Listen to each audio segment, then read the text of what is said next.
Welcome back to She's Constructing It, where we're going to look at one of our other important utilities if we want to have this luxury in our building, water.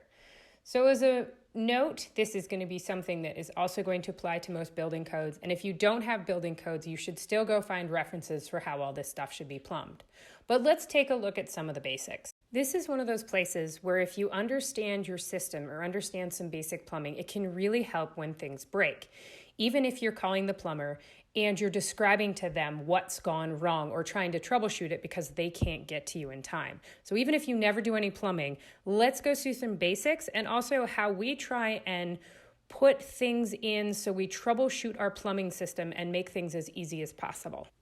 So let's take a look at a basic system, or one example of a basic system. So here we have water coming into our house or our building, and then ideally we start with a main shutoff. If you don't have a main shutoff on the main water line into your building, this is time to install one, either yourself or hiring a plumber. We call this the vacation insurance. So when you go away on vacation, you can turn off this main shutoff, and when something freezes or breaks or otherwise comes apart, you don't end up with 550 gallons of water ruining your whole building. After that, you may or may not have a pressure tank or a water tank, and you may or may not have a filter before or after that. But then our water continues on up, and it needs to head, ideally if we like hot water, to our hot water heater, and then continue on to the various appliances we have in our building, like your kitchen sink, your bathroom sink, and your shower.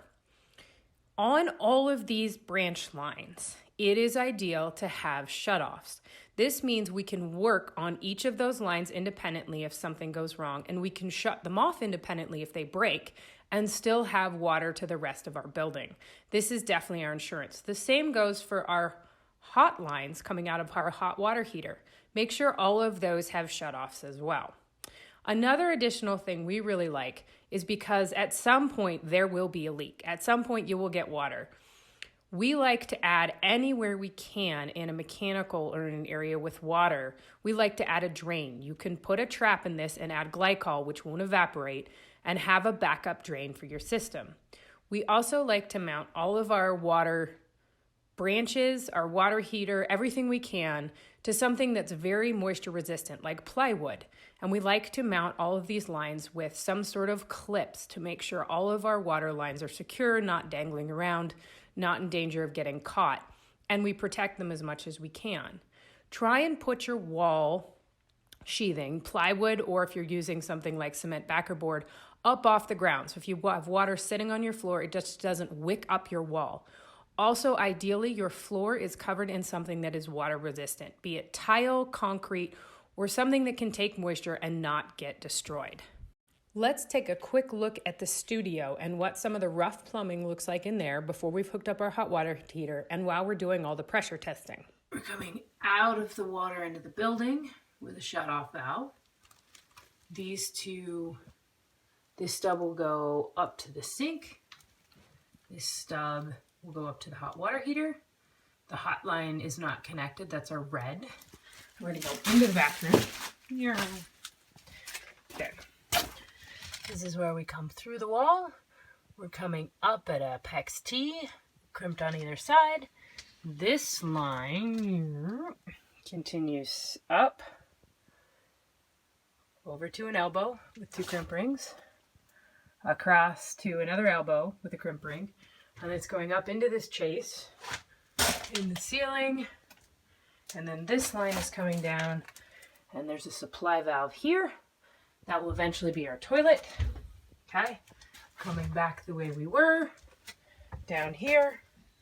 This, we're going to come all the way back down to where it stubs in. Okay, we're back to where it stubs in. The cold comes up, gets the T, and it's coming around to our supply valve. It's got a crimp there, threaded fittings. That is going to come up, and this will be attached to the wall eventually and stub across because there will be, and this is plugged for pressure testing, a rain head in the ceiling. Okay, we are ready to pressure test. Let's take a look at what that looks like when it's finished. So back behind me, we have our main shutoff for our main line, and then this cold continues on to our shower and our toilet. After that, that's a T that heads that off. We come up and we have another T that heads to our sink shutoff valve and then our sink supply line. So that's the cold water for a sink. We also have another line heading up. This goes to a frost-free outside hydrant. This is a hydrant that will back drain and hopefully never freeze in our building. There's another funny little plumbing fitting back there. That goes to a hot water heater loop that's specialized for trying to freeze protect our building. Okay, if we head back towards the hot water heater, we hit 2 elbows, and then we go to our hot water heater main shutoff. So this allows us to work on our hot water heater and not necessarily shut off water to our shower and our toilet, which can be very nice to use your toilet. Then we go down and we have an air fitting at the bottom of this. This is our drain so that we can winterize this hot water heater and get all the air out of it. We can actually hook up an air compressor and blow all the water back out of this little hot water heater.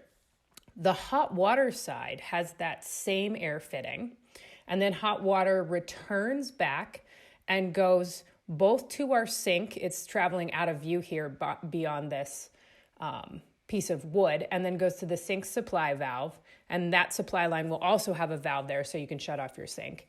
And then it stubs through and heads to the shower from the underside. So that's our basic hot water system there. Some additional things we have here, because we're using a propane hot water heater, is we have exhaust from this propane hot water heater. We also have a propane line coming in. And this propane line will get shielded and protected because you do not want to break a propane line in a building. Quite dangerous, especially because propane, like carbon monoxide, is heavier than air and can sink and build up in places without you noticing. And it also has a shutoff valve and has been pressure tested by the propane company. Ideally, we would have used an electric hot water heater, but we're in a solar system and it just wasn't doable. In the back corner, we have a little piece of heat tape because our main water line is a little vulnerable. So giving yourself some backup if you're in a place that freezes is really important. Super insulate any pipes while the walls are open because these are your vulnerable spots, and try and keep them away from exterior walls whenever possible. And remember, any pipes or vents that are close to being able to have screws or nails put in them need to have some sort of metal shielding to protect them. Great, so you got the water in. Now how do you get it out? This is where your septic tank or your hookup to sewer comes in.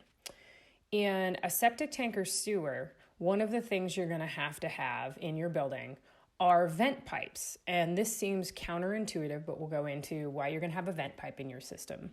You're also going to have in your toilet and in your sink, you're going to have traps or P-traps. And these are hugely important for safety. You'll also need cleanouts. These are important when things go wrong and you have to go fix things. So let's go ahead and look at why we need vents, traps, and cleanouts. So our septic or our sewer is a decomposition process that produces methane gas. And this gas is both nasty and it's explosive. So what we really want is an easy way for this gas to escape that does not involve getting in our building. This is where vent stacks come in. They're generally in your walls and they head out your roof or the outside of your building.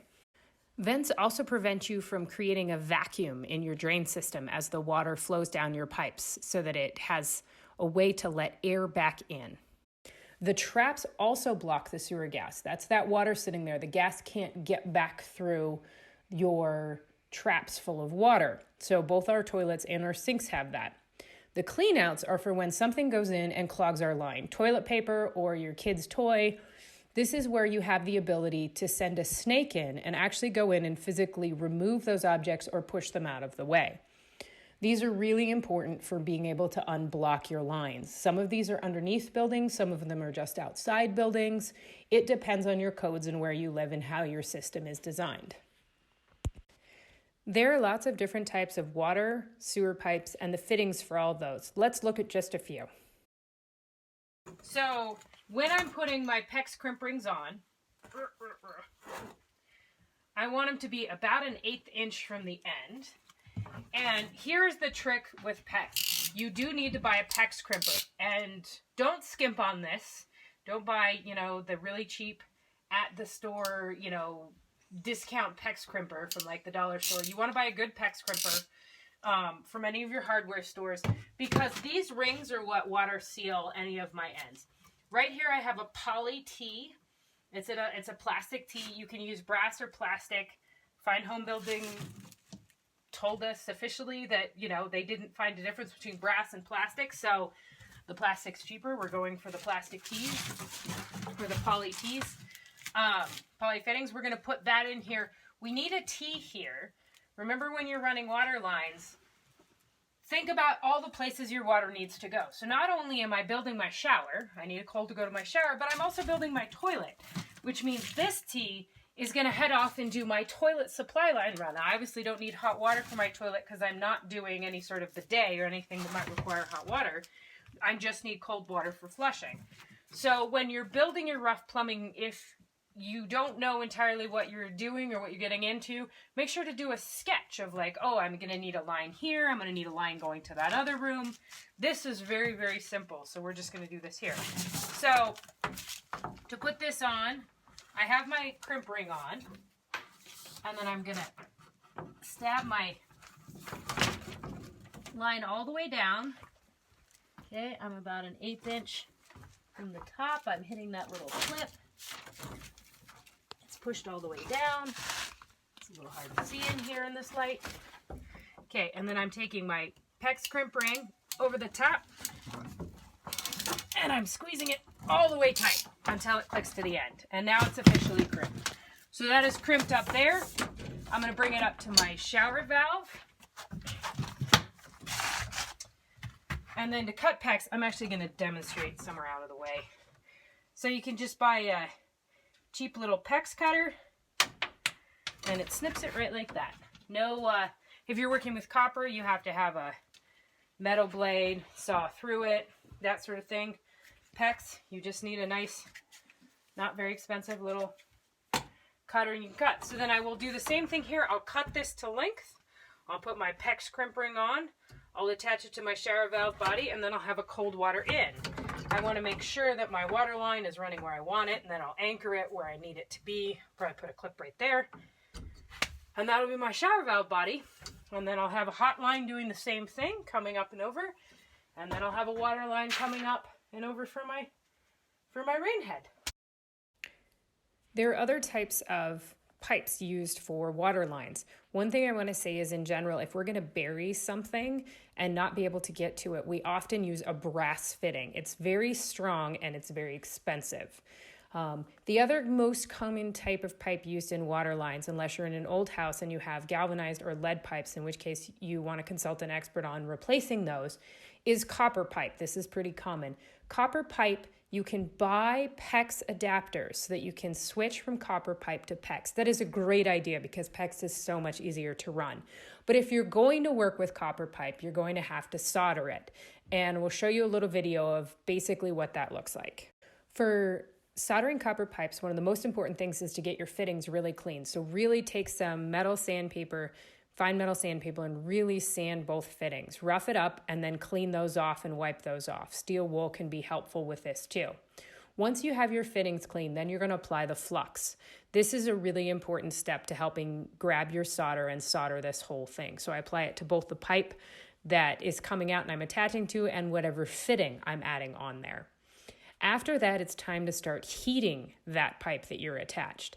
So you want to heat the fitting piece, not the pipe coming out, and not putting the flame directly on where you're going to solder necessarily. So you'll notice here that I've got grass burning. Make sure you have a flame going on. Make sure that you're in a safe area and you don't burn anything down. If you have a wall, make sure you shield it so you don't damage your walls. So I'm super heating this fitting, and then I'm starting to touch it with a line of lead-free solder that's in my other hand. And once the pipe fitting gets warm enough, it's going to start sucking that solder in and sealing that joint. This is a difficult thing to learn and takes some practice, and you'll only know you failed when water starts squirting out. So if you can, try and buy those PEX conversion pieces so that you don't have to deal with this. But some places if you have copper pipes, you may have to solder, and it's kind of fun. Drains and sewer vents are generally run in either white PVC pipe or black ABS pipe.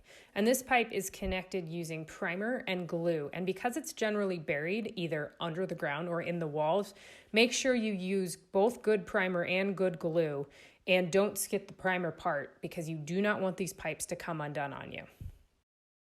A really quick introduction to some of the pieces you may use to join pipes. We have a T that looks like a T, an elbow that looks like an L, and a union that connects two pipes of the same diameter.